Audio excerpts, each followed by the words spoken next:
Voltaire, in the 19th century, said paper money always returns to its intrinsic value, zero. Since the 1990s, the top 1% of Americans have grown to control 92% of the country's wealth. The other 99% of us have to fight over 8%. The government can print money when it wants to draw from savers and give to asset holders. When they print money, they're making your savings worth less and they're making their assets worth more. CPI adjustments mask the true rising cost of things. It's like, well, the inflation has gone up so much, we're not going to track toilet paper anymore, but tree leaves are free and you can always wipe. So I guess inflation is it's still 2%, 3%, y'all. No, it ain't, dude. I'm not switching to leaves. So rugged capitalism for us, socialism for them. That year, after they got bailed out by the US government, AKA us, and our savings, okay, and our purchasing power, they gave like a record $20 billion payout in bonuses. Bro, what? The solution to a fiat system is also a decentralized program with no central operator that follows a source code that anyone can participate in, no matter where they are. Whoa. It's also worth letting you know they're going to have to print more money and that they're probably going to have to print a whole lot more money.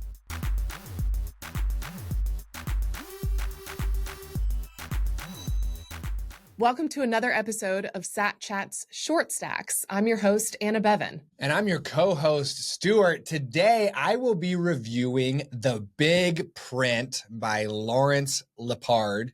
By the end of this video, you will be able to figure out whether you want to read The Big Print by Larry Lepard. That's my promise to you today, okay? So I'm gonna share with Anna Bevan all the things that stood out to me as I was reading, and we can chat about it, and then you'll be able to figure out whether you want to read that book. Or you might just say, all right, appreciate it, Stewart. I got what I needed. Well, the real test is if I want to read this book. Ooh. Because we have very different tastes in books that we read. Uh-huh. All right, so first things first, I need to give a shout out to the Nostridge who gave me this book for free. Leviticus Matthew at primal.net. I'm going to hold up my my screen. Here you go. So shout out to Leviticus Matthew. Appreciate you. Very biblical name. So I've got The Big Print here on Audible. Okay. All right. Which we already know is already a plus because I like to listen. If the Bitcoin Standard by Saifedean Ammous goes through the global history of money, Larry Lepard's The Big Print goes through America's history of money. Intriguing. So he kind of points out that America used to be better than it is today, and the problem is our money. And he goes through all the hijinks over the decades and centuries in American terms. So it's really interesting if you want to like pinch zoom into America. And as an American, get really upset about how busted everything is. Okay. So a couple of things that stood out to me. The first thing that stood out to me, listening, was that since the 1990s, I'm a 90s kid. Okay.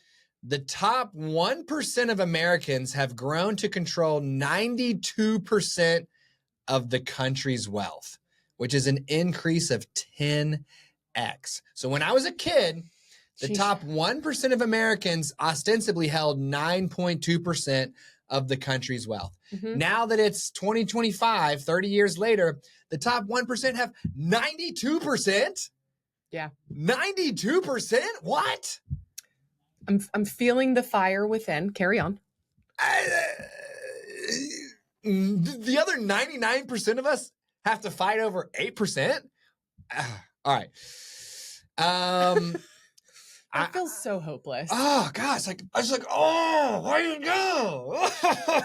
And then you immediately go and buy some more Bitcoin. Yeah, I'm like, I'm done. I'm done with the US dollar, because if the US dollar allows the top 1% to basically leverage debt to get to that level, I'm out of here. Just give me some Bitcoin, okay? I don't want any of these US dollars. I wrote down here because I took notes.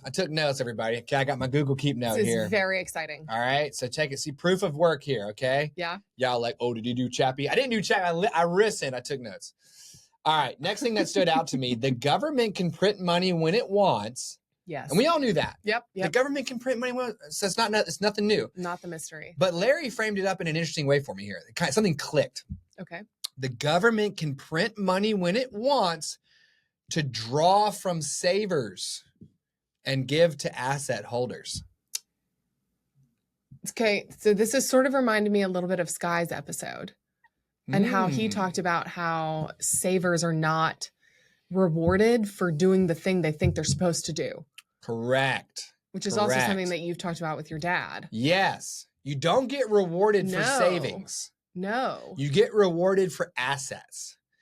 So when they print money, they're making your savings worth less and they're making their assets worth more. CPI adjustments mask the true rising cost of things. This was interesting too. This is something that I knew about already. For sure. CPI basically is a way for the government to say, hey, here's how much inflation you're experiencing. Yeah. But they do all sorts of jiggery pokery to make that number not as bad as it actually is. It's like the gaslighting. To infinity. Yes. Oh. Yes. Oh, yeah. so like 1 year they're like, well, beef is what everyone eats. So we're going to calculate how much that price has gone up. As part of this like grab bag of items we're tracking to figure out how much the total inflation is, beef is what's for dinner, right? But then beef becomes too freaking expensive and they're like, ooh, this is making it too clear to everyone that inflation is horrible. So you know what? We're going to give ourselves the ability to change the item that we're tracking from year to year and report it as if it's still the same number. So what they do is they say, well, in the face of costly beef, the logical choice is to start buying chicken. And chicken is cheaper than beef. So therefore, it makes that CPI number look better. It's insane. So I'm having, in my mind, I am thinking of, do you remember that show Supermarket Sweep? Where we go through and just like randomly grab all these things. Yeah. I am imagining that that's what CPI is doing. Oh. The whole time. Yeah, they're basically like, well, the price of stuff has gone up, but these Americans they'll just downgrade to something worse, and we'll just track that instead. It's like, okay, thanks. It's like, well, the inflation has gone up so much, we're not going to track toilet paper anymore, but tree leaves are free, and you can always wipe. So I guess inflation is it's still 2%, 3%, y'all. No, it ain't, dude. I'm not switching to leaves. God, diesel. I didn't know this short stack was going to get me so hot. All right. Oh, man, that's great. Very cool quote from Voltaire. Ooh. Okay. Shout out France. Obvi. Voltaire, in the 19th century, okay, the age of enlightenment, said, paper money always returns to its intrinsic value. 0. Ooh.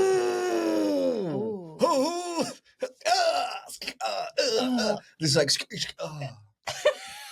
dude, that's insane. I was like, that's hot. That's hot. Okay, and good job, Voltaire. There were a lot of, one thing that Larry does well is there's like a lot of quotes from people over the ages talking about how bad fiat currency is, up to and including like the founding fathers, like Thomas Jefferson and George Washington. They're quoted as saying things like, if we as a nation allow ourselves to get off of a hard money standard and start making our own tokens, everything's going to get upside down and it's going to be horrible. And you're like, ooh, dang. Today's federal government's like, we're carrying the torch of the father. What? You're not. You're not close. Okay? You're not. And if you mean the torch, do you mean the toothpick? Exactly. That kind of looks like it, but isn't. Exactly. Oh, all right. So he also pointed out that we are subject to something he calls rugged capitalism.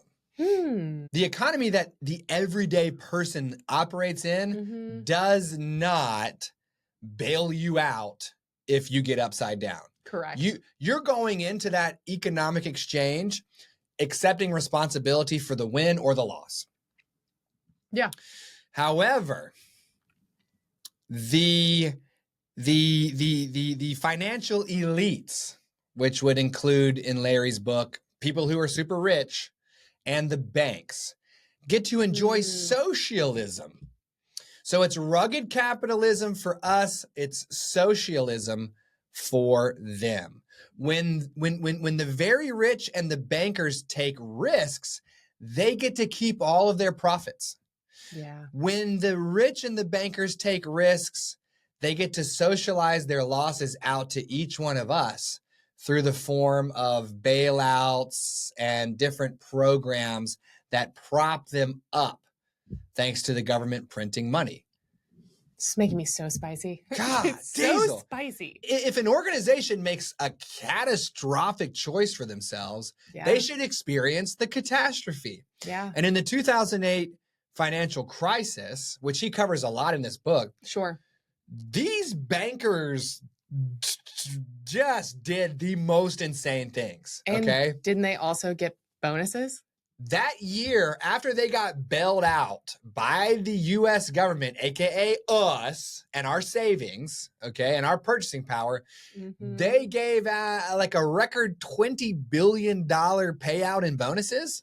Bro, what? I don't know how anyone. Come on. I don't know how anyone would even qualify for a bonus. Yeah, like y'all get a negative bonus. That's the whole thing that I'm like. That still blows my mind how they even qualify for a bonus. Yeah. So rugged capitalism for us, socialism for them. This was interesting. He compared fiat money to alcoholism. Oh, interesting. And basically said that if you're dependent on alcohol and you try to come off it very quickly, you could experience delirium tremens. It could be a nasty journey for you. And so he doesn't think it's likely that the fiat system will just go cold turkey into a hard money standard with Bitcoin. Yeah, I mean, I would agree with that. Interesting, however, to note that the solution for an alcoholic is a decentralized program called Alcoholics Anonymous that has no central operator and has 12 steps that are in order, almost like a source code that will allow you to recover. Now, the solution to a fiat system is also a decentralized program with no central operator that follows a source code that anyone can participate in, no matter where they are. Whoa. He talks about the Cantillon effect. The Cantillon effect means that if you're the person to get the money loaned to you first, you benefit the most. Because you can get money at 0 to 1% interest. And if you're a credit card company, then you can turn around and lend that to someone else at 20% interest. Yep. So the people that take advantage of the Cantillon effect are, I think it's Cantillon in French. They're called Cantillionaires, which is like the bizarro version of a satillionaire. Oh, okay? Very bizarro world. Cantillionaires. Jeffrey Bezos is a cantillionaire. Okay. He got so much cheap money at the beginning of Amazon that he was able to sell $1 for 90 cents. And what I mean by that is he could take a 10% loss on everything he did until every other option was out of business. And then he lifted the prices back up to sustainable levels. Yeah. Classic monopoly vibes. Okay. Cantillionaire. Now, if there was no Cantillon effect because you couldn't just print money, silly Billy style, Jeff Bezos would have had to build a completely different business and gone about it a completely different way that provided value immediately and competed on a fair level with everyone else. Instead, he came in, cantillionaire status, popped out of business, popped it back up. Yeah, back when he was selling books. Crazy. Yeah. So the dislocation of our currency from anything real has created a floating and arbitrary unit that the government is unable to balance, and this creates swings up and swings down, where there is easy money for a period, 0% interest, all that junk, and it gets driven into all sorts of unhealthy areas that ultimately lead to some kind of nasty crash. So, quick story. My bathtub, very sensitive. Oh. When you're trying to fill that bathtub, if you're trying to get hot water, my sister-in-law was trying to give her like toddlers a bath in our bathtub years ago, and she really struggled to get the correct temperature of water to come out because it was so sensitive that if she upped it by like 1 micron, scalding hot water came out. Oh, geez. If she tried to pop it back down a little bit, cold water came out. There was a knife edge to get the right temperature water to come out of that nozzle for whatever reason. When the U.S. government went off the gold standard and just allowed the U.S. dollar to float in outer space, they, for 50 years, have been printing money and allowing money to expire, printing money and allowing it to expire in order to try to hit this Goldilocks space. And it's impossible to achieve. That bathtub knob is too sensitive. Yeah. So you have periods where it's so easy to get money, you might as well borrow it and put it into something more valuable. And then and then people take money, they drive it into garbage companies that aren't going to go anywhere, into silly investments, cryptocurrency, whatever, all crashes. Then it becomes harder to get money. It's like this, it's impossible. It's impossible. So, like my sensitive bathtub knob, it's hard to get the water just right. Now, listen to this. Larry Lepard talks about how the Federal Reserve pays $389 million each year to researchers who magically discovered that what the Federal Reserve is doing is good. No. So they get PhDs to conclude that what they're doing is awesome. And they're paying $389 million a year. You can't trust what you're reading. I'm blowing spit everywhere over the studio. Man, I didn't know I was going to get... Okay. Bitcoin over the last 16 years has risen to be the 10th largest currency worldwide. That's crazy. Yep. Holler Bitcoin. People around the world pay $63 billion in fees each year to send money to one another.